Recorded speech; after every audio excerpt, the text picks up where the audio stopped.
Welcome to Film Detour, a podcast where two longtime film buddies take you down and around the back alleys and side streets of cinema. With the occasional left-hand turn. I'm John Napick. And I'm Bob Mueller. So let's go. John, you ready? I'm ready. Let's hit it. So next is The Shooting. Also directed by, as we said, Monte Hellman. And this is part two of a double feature from Monte Hellman, Ride in the Whirlwind and The Shooting. Interestingly enough, they never ran these together. I don't think they were released. That's what I'm saying. They got a good. I think that the idea was to kind of put them together on a bill with a Corman movie or something, right? Like a double feature in that way.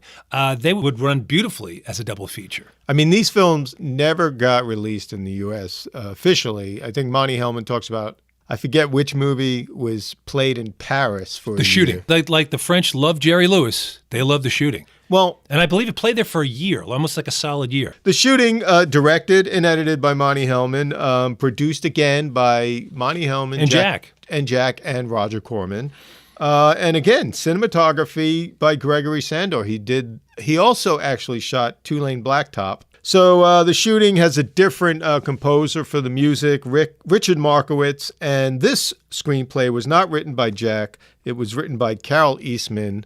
Also known for Five Easy Pieces. Five Easy Pieces and The Fortune. But in the credits, her name, for some reason, I don't know the reason, it's Adrienne Joyce. That was just a pen name she used. I don't know why, but... So this film has a different starring actor, Warren Oates. Warren Oates is amazing. Well, Warren Oates, for me, can do no wrong. I mean, you flip a coin. You got Warren Oates or you have Harry Dean Stanton. What a double feature. Yeah. And then Jack in both, right. But Warren Oates. I would sit in a theater for easily that time frame for those, like it'd be 3 hours. Yeah. And I would not feel cheated at all. He plays Will Gashade. Yes. Such a great face. And no matter what Warren Oates is doing, I buy him. Yeah. You know, he can do something like this, a really nice, juicy, dramatic role, or he could do an over-the-top, crazy thing, like he was the Air Force commander in 1941. But everything he does is beautiful to watch. You mentioned Two-Lane Blacktop. Yep. He plays GTO. And, this character is so believable across the board. I love Warren Oates. So up to this point, again, he's been mainly in TV shows like Rawhide, The Fugitive, Combat. Lost in Space, believe it or not. I swear to God, Judd. But he also was in Major Dundee, which was an early Peckinpah with Charlton Heston. Prior to this. Yeah. But right after this movie, he became a Peckinpah regular. I mean, he's in The Wild Bunch. Yes. Bring Me the Head of Alfredo Garcia. One of my all-time favorites. He's just a great actor in a lot of westerns and other films, Dillinger. So this film also stars Jack Nicholson, as we said, Billy Spear, the gunslinger. Not to be confused with Billy Shears from Sgt. Pepper's Lonely Hearts Club Band. And then the female lead in this movie is Millie Perkins. Yes. Who's in the earlier film. Right, totally different role, though. Totally different role. We won't say what she's doing in this. Actually, she doesn't even have a name in this film. She's just the woman. Correct. And of course, we've said she was in Diary of Anne Frank. Mm-hmm. She's in TV stuff, Wagon Train, right. and in some other movies. And she was in an Elvis movie.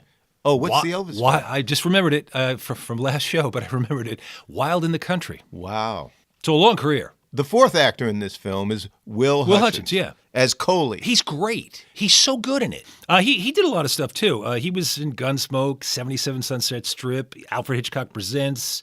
He was in No Time for Sergeants. You ever see that, John, with Andy Griffith? He was in a really lousy Sam Fuller movie called Merrill's Marauders. He kind of plays this weird Walter Brennan-y kind of voice character. He's just an odd character. He's a real country boy. He's a country boy. He's kind of innocent and he's a big doofus. Yes. In a way. He's like a child. He's like a child. I remember the expression years ago. Somebody said this to me and it always stuck with me. He's an innocent. Yeah.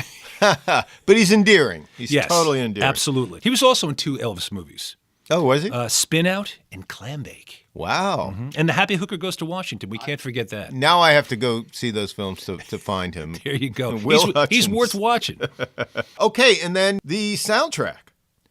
I love this soundtrack. It's Richard Markowitz, and he is basically a TV composer. Right. He did tons of stuff. He did Dr. Kildare, Ben Casey with Vince Edwards, The Invaders, The Wild Wild West, Mission Impossible, and Mannix. I mean, he did tons of stuff. You know, that television stuff that I'm looking at these different things, there's a lot of action stuff in it and whatnot, and a lot of mood. And he really comes across beautifully. From the theme song on, there's that ominous theme song. Yeah. It's terrific. It really sets the mood in this film. Yeah, he's terrific. Because it's an odd film. It's kind of a mystery. It's kind of a Western. And he really just like nails the tone. He sets the tone. Yeah, absolutely. Yeah. And so let's just go right in. I mean, it begins and you see the head of this horse and you hear this kind of noise. Whinny in the background of another horse and in his the ears distance. prick up. Yeah. And then you see some guy, Warren Oates in this case, he's crouched down by a stream. He's drinking some water out of a cup. Yeah. And then he hears the whinny again. He looks up, and right away you think, there's a problem here. He seems really tense about the whole thing. And it's like it's a Western setting, but there's like this mystery to Absolutely. it. Like is he paranoid? He's looking around. Is somebody following him? We don't know. We don't know what's going on. And I love that in a movie. You just throw somebody right into it and you just start the damn movie. And then he does a curious thing when he goes to pack his horse. He cuts a hole in this flour bag. Yeah, he's got a flour sack on the pack mule because he's got a pack mule with him, and he cuts a hole in it, and he starts walking away, and he's leaving a trail for whoever seems to be following, which is really weird. So it's like why he wants this guy to follow him in some weird way, and then he makes his way to this mine. It almost looks abandoned almost, but yes, and clearly. There have been people there, and he's looking around like it's a great opening shot, though, John. You see this wide shot, and he's coming through this trail through this pass. There's only one trail into the camp. Exactly. So he's coming in with his stuff, and they pan over, and there's this corral in the foreground, and it's shot through the corral, so you get a whole sense of there's a corral there.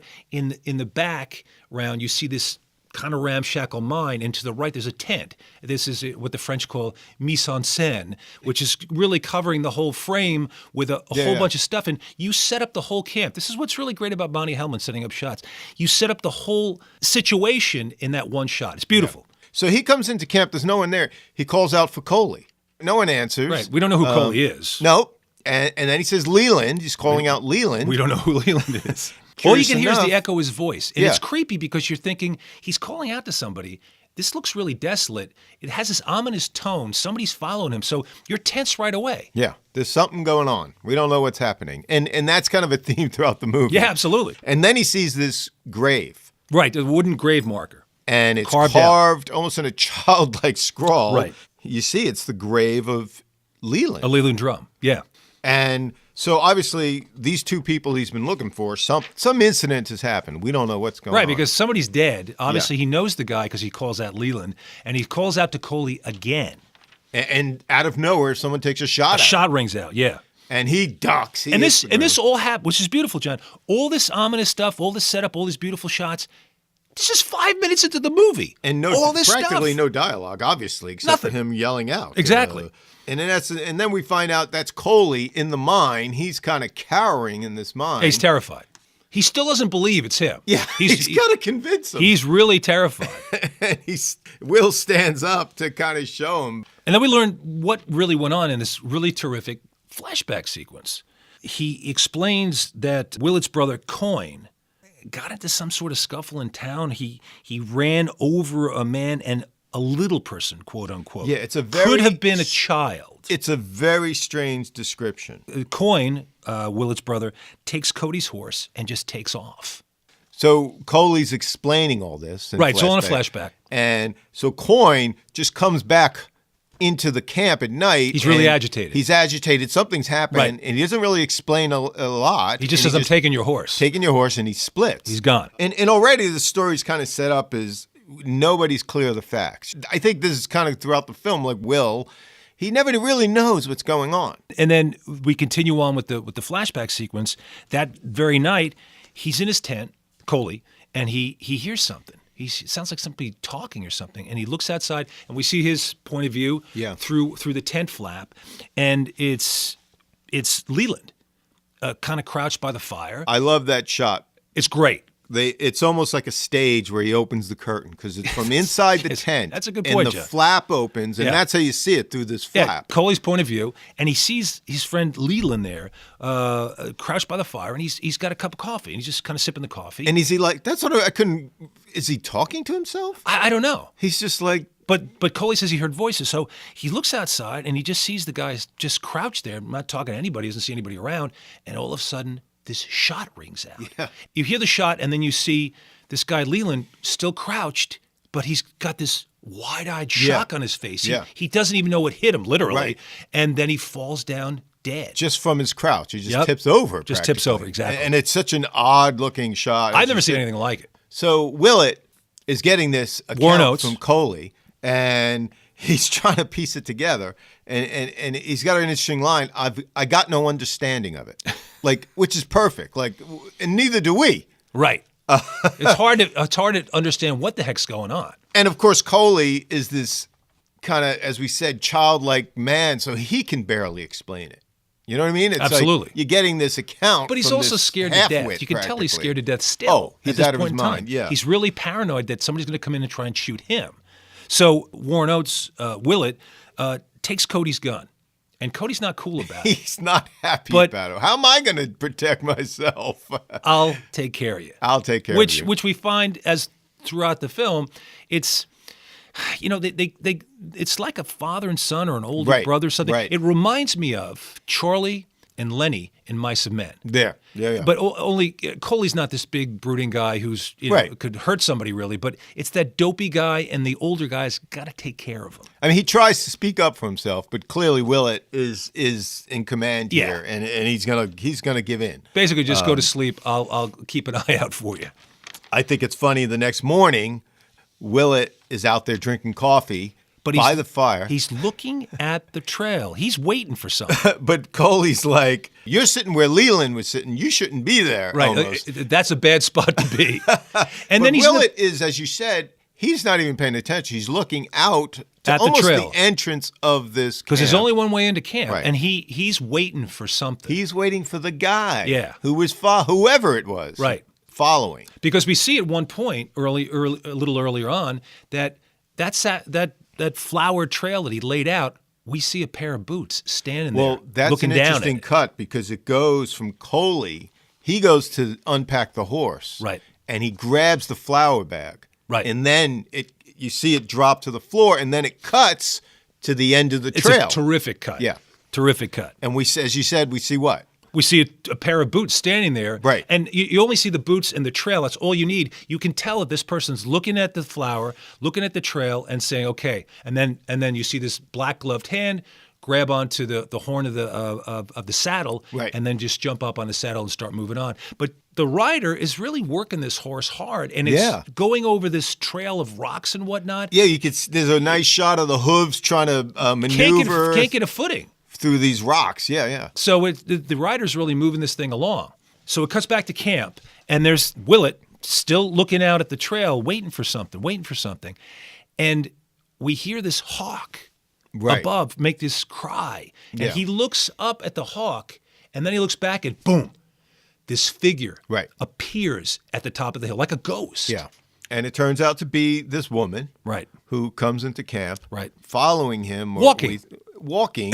Where's the horse? She's got dirt all over her face, Yeah. Which is kind of interesting. It's a cool thing. Like, obviously, you're riding through the West, you're going to have dirt in your face. Exactly. She's really messy looking, and she's like, she wants to buy a horse. Right. And Willett is Well, it's not like she's walking down 6th Avenue and she goes into a store and says, "I'd like to buy a horse, please." She's walking in this landscape where nobody should be walking. But she's got an attitude like she's down 5th Avenue. She's like, "I want a horse." She's like already demanding. She's got an attitude and a half. Yeah. And so Willett is going to sell her Leland's horse. And she offers. Actually, he doesn't even want to sell it. He says, "Look, it belongs to a dead man. You can have it for nothing," which belongs to a dead man. Was pretty much a nice little gentlemanly thing for him to do. And then she offers him money. She wants. Does he know the way to Kingsley? She's going somewhere. Right. So she's offering him money. She kind of has to convince him. He doesn't want to do it. Yeah. He doesn't like the whole feeling of it. No. To be honest with you, as I'm watching it, I don't like the whole feeling of it. She's up to something. She kind of says to him, I'll pay you $500. Like, what do you make in a month here at this mine? They probably don't make much. Right. She's trying to convince him, and he's Yeah. not buying it, doesn't want to do it. And she kind of goads him into it and saying, what are you making in this mine? What does it take for you to make this much money in this crappy little mine of yours? And like $500 seems like a lot of money back I would then. think so. And she wants to leave now. And you can see it's kind of towards the end of the day. It's in late afternoon. Right. She wants everything now. Yeah. Whatever the time frame is, whatever the situation is, whatever it is, she wants it now. I mean, he says, best time to start a journey is in the morning. Obviously, you got the whole day ahead of you. Right. Like, what are you going to do? Leave and it's suddenly dark? But you have to pitch a camp, et cetera. Right. Yeah. Coley's taken with her right away. Yeah. He's like a puppy dog. She don't want nothing to do with him, but he's like a puppy dog around her. So they head out. Yeah. And they're making their way out of camp, and they're taking a pack mule along with them because they have their victuals and their grub and whatever belongings they need. And she says, being the snotty Rosanna Arquette-ish character she is, she says, no mules. Mules will hold us back. And Warren Oates says, ain't nothing hold you back like no victuals, ma'am. That's right. Like, she doesn't even care. Just no thought process seems to be going in her head. She's just going to go straight. Against her own safety, it seems. It's like... Against anybody's safety. Either she's hell-bent on some mission, She or is hell-bent. she's just crazy or something. They're heading towards Kingsley, Mm-hmm. but right away she's like, let's go first to Crosstree.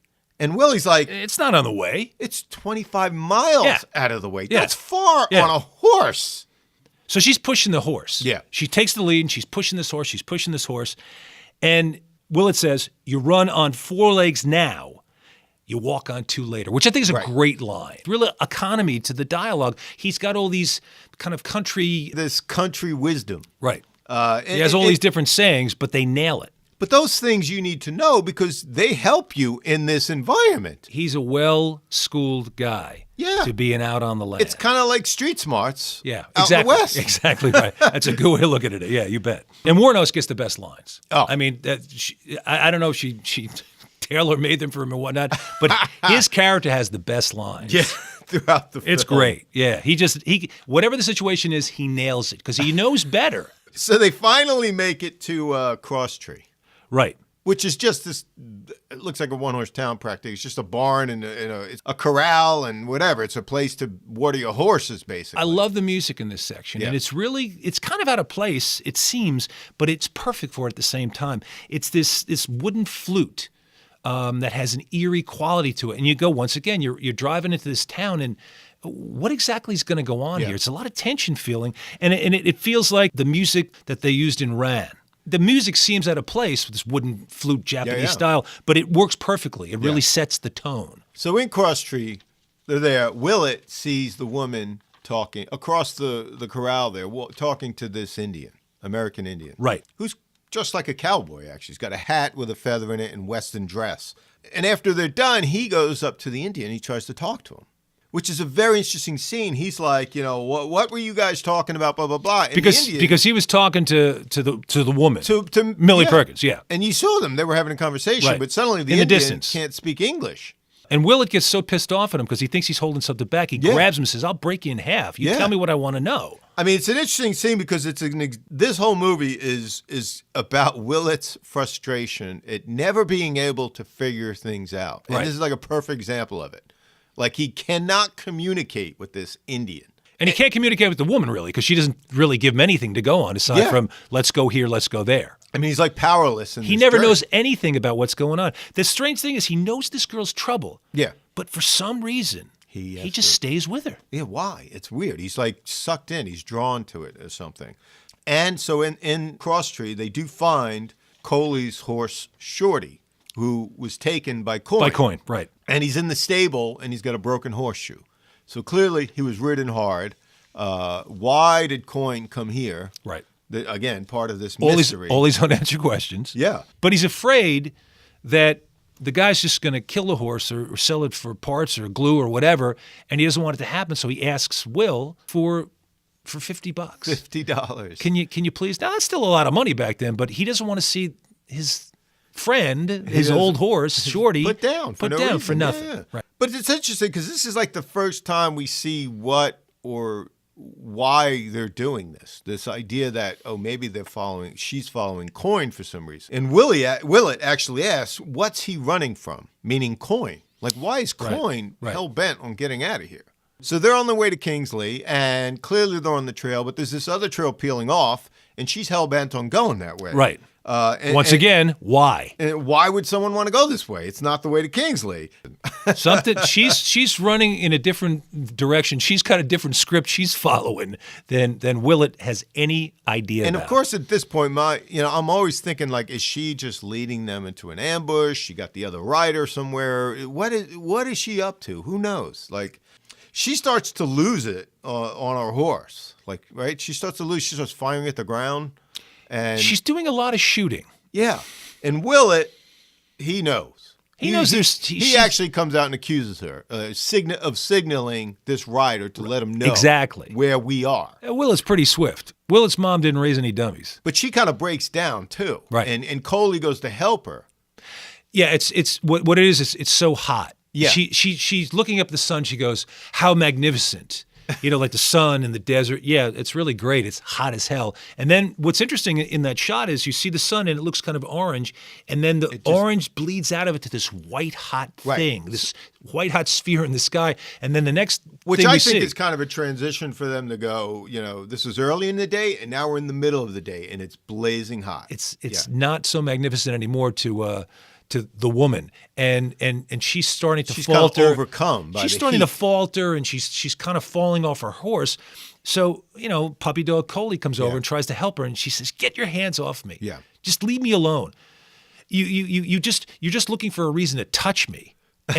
And you can only think, is this woman crazy? And then Coley's like, you don't like her much, do you, Willett? Yeah, and Willett says, she ain't leaving me much to like. Once again, Warren Oates, a beautiful line. He's got the best lines in the Absolutely. film. Who did he pay off? Yeah. So Willett starts to talk to her and says, what are you working on him for? Yeah. And she says, maybe he's more useful to me, in essence, than you are. Right. Because obviously he'll do anything she wants. And Willett says, he may go pining after you, but he ain't going to lead you nowhere. Right. And then this is kind of, we hear the horse off in the distance. Right. And finally, in comes Jack. We just see him appear out of the darkness on this horse, this rider. And he certainly has everything under control. He's been watching all of this stuff. And his name is Billy Spear. He's totally dressed as a gunslinger. Right. He's even got the arm bands that wrap around his biceps. Just like Robert Vaughn in The Magnificent Seven. There you go.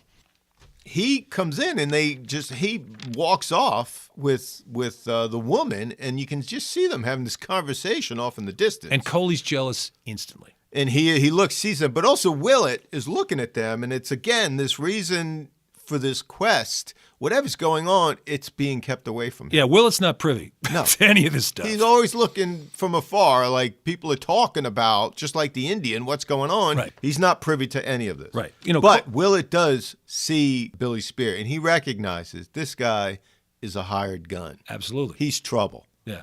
And he tells Coley not to get in his way. He warns him. So Coley's not really listening to any of this. He's just all caught up in this jealousy and like a little boy just going, well, why is he talking to that guy over there? And just to occupy his time, he reaches into his pack and he has one of those little games, those little BB games. Little buckshot game. Where you kind of move it around in a design. You got to get them in the little holes and stuff. This one's a face. And he's trying to do it, and he's talking to, because it's interesting because like a little kid, you change gears pretty quick. Yeah. So he changes gears pretty quick, and he's playing this game, and he's talking to Will, and he goes, this is really hard. I've never been able to do it. And Jack overhears it. Billy Spears just walks over. And just puts out a gloved hand. Just give it to me. Give it up, kid. Give it to me. And within... Why would he do that? Because he just wants to prove he's superior. And he just wants to say, you dopey kid, this is how you do it. And he takes it with, sticks out his gloved hand. He takes it, and in no time flat, he gets the whole thing done. And what's interesting for me is that he was jealous one minute, meaning Coley, was jealous one minute of this guy, but now he looks at him like an idol. Yeah. Oh my God, you're amazing. You just did that. I couldn't do it. So now they're riding again, and Billy's with them. And this scene here, at the beginning of this scene, they're riding along the trail. It also really explains this woman that Millie Perkins is playing.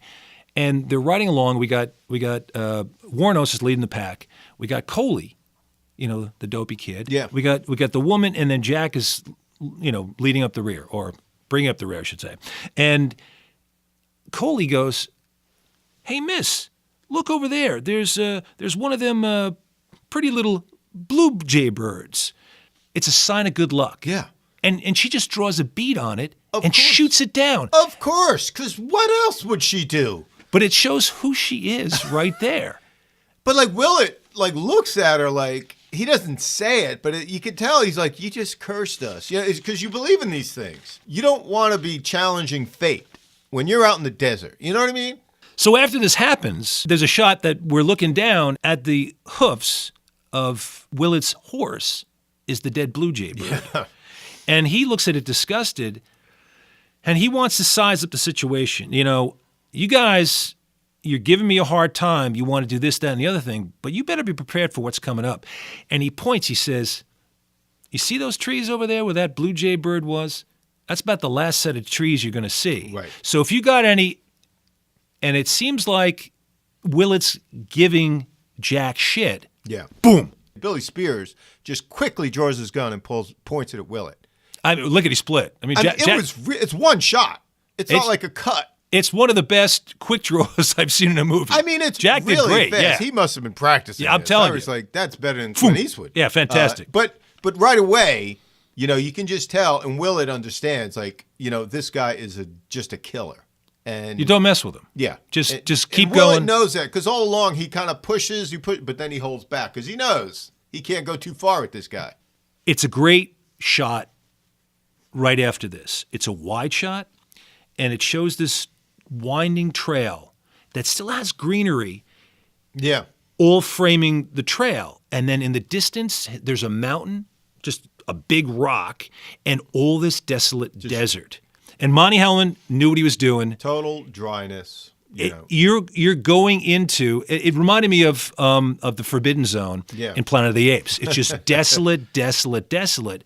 And it's a great shot because they're riding through here and you know that they're going into the fire at this point. It's like the landscape it has a role in this, clearly. I mean, it's like it becomes some green part and of then the it's film. dead. So they're riding and they come upon these tracks.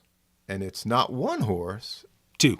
it's two horses. And Willett actually gets off and he finds in one of these tracks a nail from a horseshoe. I thought it was pretty. I've never seen that in a Western. You see the nail, like clearly this horse, they're pushing these horses, whatever, but he knows it's two horses. You can see, he actually says. He's got a hell of an eye, that Willett. I don't know if I would see that in the distance.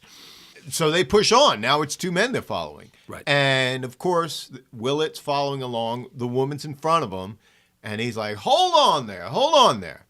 And he sees her horse is going lame. And you're pushing that animal. And of course, what she does, she turns around, she starts untying this little leather pack.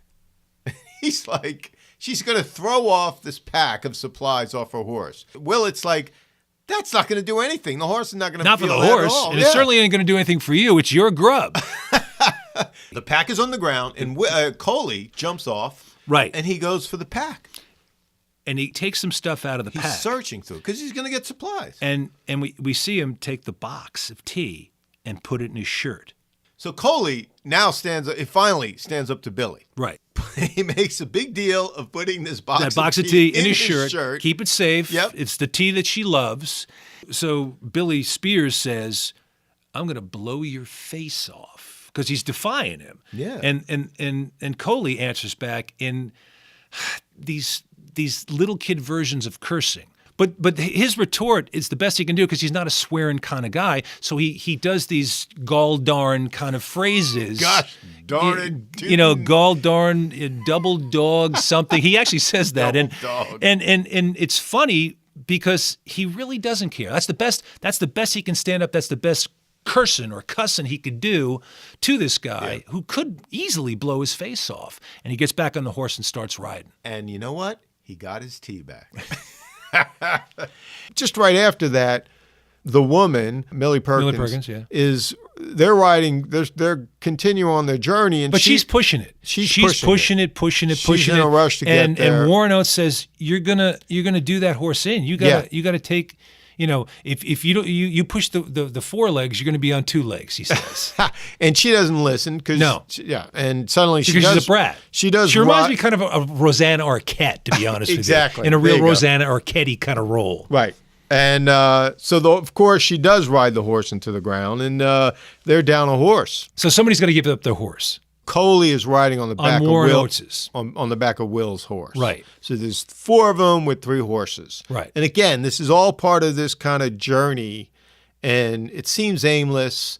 Where they're going, we don't know. But they're riding through the desert. And there's no water. No. There's just pushing and pushing and pushing and pushing. And she's pushing the whole crew through this whole thing. And Jack's just doing whatever she says to do. Just, all right, fine, we'll keep riding through this thing. And then finally, they can't go any further with two guys on a horse, and they have to leave someone behind. So poor Coley is told he's being left behind. And they make a really good, Monte Hellman makes a really good job of showing you. I mean, you just feel how hot it is out there. Absolutely. And there's not enough water. And obviously, these horses are going down left and right. Right. And they leave Coley out in the desert, and they continue on this ride. You know, Will is like, we'll be back for you, Coley. We'll come back for you. Don't worry. Well, he tries to give him an idea that it's going to be okay, but he knows it's not good. Yeah. He probably is thinking in his own head, I'll do the best I can to get back here for the kid, but they're all going to press on. And really, Jack Nicholson's character, Billy Spear, is not really going to let anything impede the journey. He's kind of the enforcer. So either you get on your horse and get moving and leave this kid behind, or I'll take you out too. Right. Doesn't really matter. So they go on, they leave Coley behind, and then they come across this I'm reminded man. of Lawrence of Arabia. Yeah. You know? No, it does have that feeling. And suddenly they come across this man out in the desert. He's got a broken leg or something. He's on the ground. Certain to die. And his horse is gone. The woman, calls him a friend and goes over and talks to him again. And right. Again, one of these scenes where she's talking to this guy. We don't know what the hell is going on. What kind of conversation could you be having here? Who is this guy? And they leave. And then later we see Coley walking through the desert, finds this guy. Right. And then Coley gets the horse. He gets the guy's horse, and he chases down the three of them. Not a good idea. And off in the distance, you see Coley catching up. He's right. It's a great shot where they're riding through the desert. They don't quite see him. Right. Riding parallel to them, trying to catch them. And then finally... But I'm worried about Coley because I get the feeling this poor dopey kid doesn't have much to go on. Who sees him? Jack, unfortunately. Coley's riding away, but at one point, he just rears up and turns around and then charges back at Jack. Yeah. And that's when Will is like, Coley, don't do this. But Coley does the dumbest thing, which is raise his pistol toward Jack. And of course, Jack shoots him in the head because you see him fall off the horse and there's this big red hole in the back of his head. The strange thing about Coley is Coley actually admires Jack in the very beginning. Right. And it's really sad to see where this guy has no sympathy. Yeah. Forget about empathy. No. He has no sympathy for anybody. Right. That breaks your heart because this guy is such a sweet kid. And even when Jack is leaving him behind and Millie Perkins, as the woman, is leaving him behind, he goes and gets that tin of tea and brings it up to her as a gift, even though she's leaving behind basically to die. I mean, it broke my heart to watch this. It's so pathetic. Will, who's basically helpless to save his friend, he doesn't really seek revenge. It's just like they, they're riding. It's a really nice shot at Magic Hour. They bury Coley and they're riding off. They're continuing this quest to get this mysterious man. We don't really know who they're chasing. And Will, I don't know why he feels a sense of duty. He's being paid. I don't know. He continues on with these two people, the woman and this gunslinger. At one point, to give a sense, too, of how cold that Jack is, they leave him behind, and Millie says to Jack, Billy, did you ever leave a friend? And Jack says, I never did have one. And this is when the three of them now are getting through the desert, but suddenly, the horses have succumbed to the heat. Will and Billy, the two men, are on foot. Right. And she's on horse. And then suddenly Will has just had enough with this gunslinger guy, and they have a fight. Finally, he's had enough. Because there's an opportunity at this point. And they fight it out in this great scene in the desert. These two figures just in the landscape, just going at it. It's a really nicely shot scene. They're kind of in a wide shot.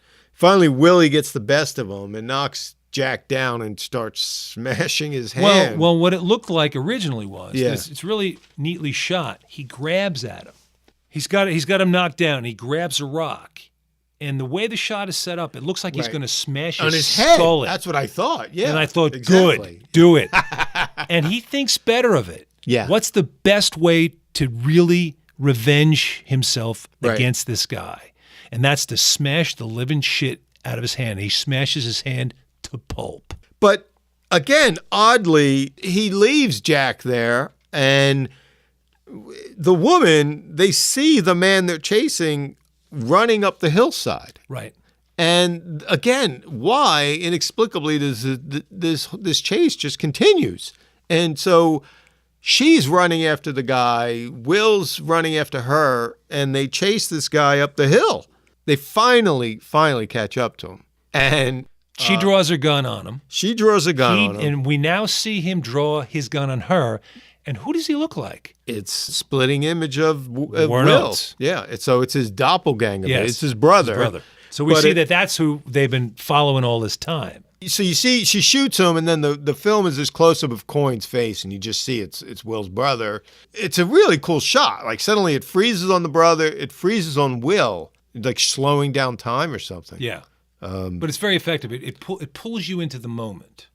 I did read, or not, a highfalutin critic. He called it a zapruderized quantum.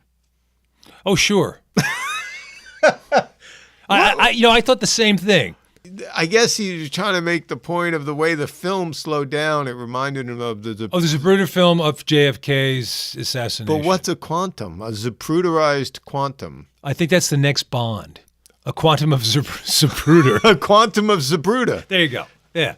Wow. Yeah, Daniel Craig will be in that in the next Bond. Zapruder of Quantum. Or Quantum of Zapruder. I thought that was pretty funny. And that's kind of the ending of the film, right? The end of the film is a really neat shot. Oh, you're right. Of Jack as the gunslinger walking through the desert. He finally got up. Aimlessly, and he's holding his hand, cupped in his other hand, this piece of pulp, and he's just wandering aimlessly through the desert. And I love that because that's exactly what this character deserves. Yeah. It just cuts from Coyne to Will's reaction, like right. And then it cuts to But Jack. Don't you feel that he's picked up on that's who we're chasing? And he comes on to it to just, do you think it's perchance, or do you think he understands that they're going after his brother? And he wants to prevent it somehow. He said, I got my reasons. And if it was a good mystery, it would almost be that, like, but you don't know kind of thing. Right. So I feel that Warren Oates knows at a certain point at least. Yeah, on some level, But it's just an odd thing that he just keeps going. It's almost like he's helpless, Will. Yeah. He just has to keep going on. He's on this train, and he's just got to keep going on. It's just so weird why he doesn't and get off of it. So the shooting, what does it all mean? It is kind of like an existential Western. Take that out of your mouth. I refuse. I bluntly refuse. And I hate to say it, Bob, that is kind of a Camus thing. Oh, God, no. The stranger, like, it's like you can't help kill this guy. And it's like predestination. You know? Exactly. And you got to say, Monte Hellman did a great job because it just, the feel of the movie, the look of it, it's just fantastic. It's beautiful. And another thing about it being, a really cheapo production by standards is that they only had so many horses. Right. So what they would have to do at times is literally paint or put charcoal on the horses. And the one scene in the town with the Indian guy when Warren Oates is talking to him, if you look closely at the horse, they took like white chalk.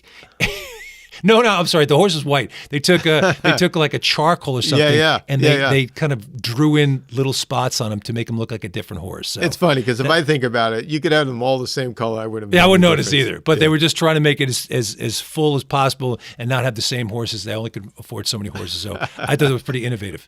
If you don't have a painted horse, paint one. Hey, that's a Corman production. Absolutely, great stuff. Well, that's all the time we have this week. We'd like to thank our friend Glenn Arnowitz for his music. And of course, our listeners for tuning in. So join us next week for another episode of Film Detour. If you like our show, please recommend us to your friends. Subscribe to us on iTunes, Stitcher, or Google Play, and leave a review. Go to our website at filmdetour.libsyn.com to leave comments or email us with questions. That's filmdetour.libsyn.com. You can also visit us on Facebook, Twitter, and Instagram. And you can also find us on YouTube.